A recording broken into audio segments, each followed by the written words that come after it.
Hat, sunglasses, Pepsi, notes, sources, thick skin. Check. You already know. Let's go.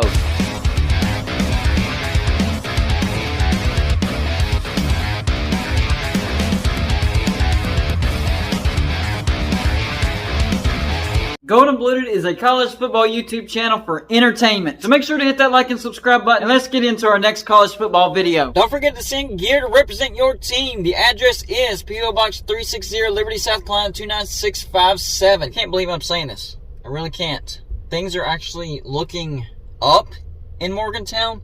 And I say that very hesitantly because I don't want to get my hopes up. I did that last year and it got thrown right back in my face. And now I look the fool because of it. Yeah, I predicted West Virginia to have a 9-3 season, possibly sniff a 10-win season. Not even close. Not even close. We went 5-7. Graham Harrell did the best he could, but eventually Neal Brown didn't like what he saw and just took over the offense. Graham Harrell's like, I'm not sticking around here. This is a train wreck. I'm out. He went to Purdue. JT Daniels into the transfer portal, and that was that. So yes, I am not getting my hopes up, but it does look like things are getting better in Morgantown. So West Virginia I say, but really Neal Brown promotes Chad Scott to the offensive coordinator. I've already done a video on this. At first I was like, why? Why can't we go out and get a good offensive coordinator?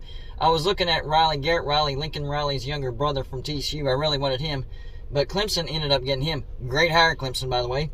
So I'm just like, do we just not want a good offense? And then we promote Chad Scott, and at first I didn't like that, but now that I'm thinking about it, which I already did a video on this, it looks like maybe the spread offense could come back. I've talked about this at length. Every time West Virginia's had tremendous success, it has been with the spread offense. 1988, Major Harris got a national championship spread offense. 1993, got the Sugar Bowl, could have had a share in the national championship. 2-quarterback system, but still spread offense. Then, of course, the Pat White glory days, spread offense, almost sniffed a national championship there. And even the best, most successful year under Dana Holgorsen, the 10-win year in 2016, spread offense under Skyler Howard. So West Virginia's bread and butter as far as offense goes to have success is the spread offense.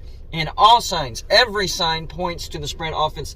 The way we're recruiting, the way we started to call plays at the end of the year, and the people that are saying, hey, we actually want to stick around. I'm actually talking about C.J.Donaldson. There was rumors that he was thinking about the transfer portal, and I was like, man, that would be a big blow. But it was still not the end-all, be-all because Jalen Anderson looked tremendous against Oklahoma State. So it wouldn't have been like, well, that's the end of our season. But he has announced that he's coming back to West Virginia with an NIL deal. So yes, they have seen his worth, got the NIL deal, and he's staying at West Virginia. This changes a lot of things as far as the potential win-loss record for West Virginia. Our out-of-conference, of course, at Penn State. I do not expect us to beat them. But then we get FCS Duquesne and then Pitt at home, the backyard brawl. I do expect West Virginia to win that game. I will be at that game. I was at last year's game. And yes, even though we lost, we were competitive. We were winning the game, most of the game, but we lost it in the fourth quarter, especially that 4th and inches call. I still can't get over that. So looking forward to 2023, we can see a lot of the spread offense. Hopefully we score a lot, though, because the spread offense isn't known for scoring a ton of points. It's known for moving the chains and wearing out the opposing defense, flipping the field a lot, and yes, scoring on occasion. So hopefully the scoring points is a lot because in the Big 12 you have to score a lot. But we will be able to wear out the opposing defenses and then win the game in the fourth quarter. And that's exactly the opposite of what West Virginia has been doing. Last year we averaged 30.6 points per game, which was 51st. Up tremendously from the past 3 years where we were averaging like 24, 25, 26 points per game, and we're in the hundreds. So our offense was better, but then our defense took a massive step backwards, allowing 32.9 points per game, which is 116th. That is a negative point differential. You have to get into the positive and then stretch the positive. We were straight in the negative, so to be honest with you, lucky to get 5-7 with a negative point differential. We averaged 227.5 passing yards a game and 171 rushing yards a game. So it looks like our offense is built to rush the ball. And even our offensive line blocks better for the run. Letty Brown, one of the slowest running backs in the NFL Combine, did tremendous at West Virginia. We maximized him. So if we stick with the run game, and then Garrett Green, Nico Marco, both throw threat quarterbacks, especially Garrett Green, he does need to work on his accuracy. But my gosh, 45 carries for 276 yards, 6.1 yards a carry, and 5 touchdowns? Yes, if he wants to tuck it and run, let him tuck it and run. He can make something happen. Here's what our running back stable looks like. Starting with, yes, C.J.Donaldson coming back to West Virginia. Very exciting. 87 carries for 526 yards, 6 yards a carry, and 8 touchdowns before he got injured. Running back Tony Mathis, not quite as explosive, but very reliable. 135 carries for 562 yards, 4.2 yards carrying 5 touchdowns. And then finally, the beast, the freshman phenom, Jalen Anderson. Well, the second freshman phenom, Jalen Anderson, 35 carries for 275 yards, 7.9 yards a carry, and 2 touchdowns. Between C.J. Donaldson and Jalen Anderson, our running game is going to be explosive. Garrett Green does need to work on his accuracy, but that's okay. Even if we just stuck to the run game and then Garrett Green tucking it and running it on zone reads, I still think we would hurt the opposing defenses. But if Garrett Green can improve on that completion percentage, our offense is going to be flat out dangerous. It will. Flat out dangerous. Our running game could possibly be the best in the Big 12. Now, the biggest question, of course, defense. It has to be better than what it was last year if we want to have anything close to a successful season. I'm not counting on that, all right? But I'm hoping for it. I'm not counting on it, but I'm hoping for it. But if that were to happen, then West Virginia could be a solid 8-4, 9-3 team. But as is, I think West Virginia will have a good offense. I don't trust the defense.